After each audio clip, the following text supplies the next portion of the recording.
واسه تمام عروسکایی که بازیچه دست بقیه هستن، با صدای محمد یاوری،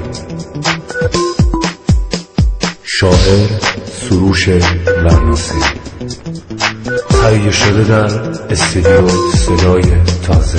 تو عشق من بودی و من عروسک، ای بی وفا عشق جدید مبارک. تو عشق من بودی و من عروسک، ای بی وفا عشق جدید مبارک.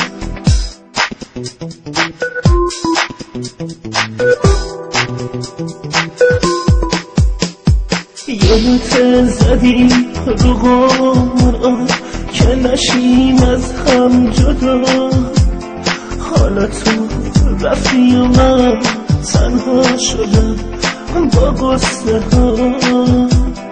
زدی شکستی قلبمو، حالا میخوام بری کجا؟ خجالتم خوب چیزیه، خوبه بترسی از خدا.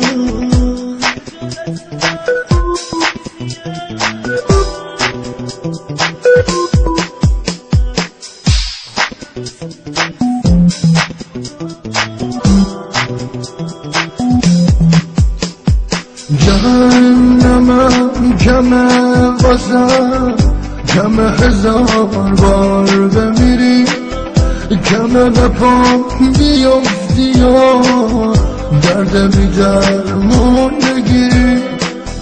کمه تو با نفرینم، هزار سال اسیری، به عشق من نارو زدی، میخوای بری با دیگری.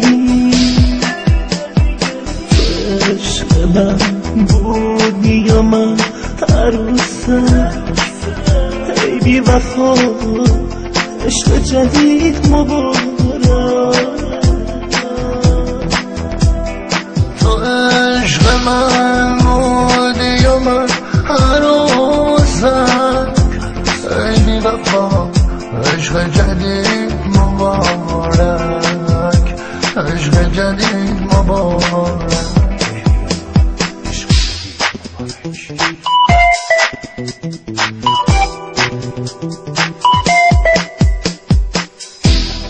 جهنمم کمه واسم، کمه هزار بار بمیری، کمه به پا بیفتی و درد بی درمون نگیری.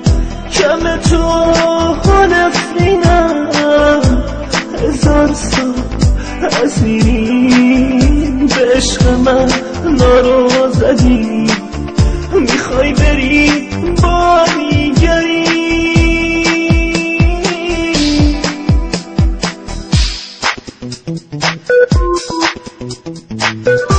تو عشق من بودی و من عروسک،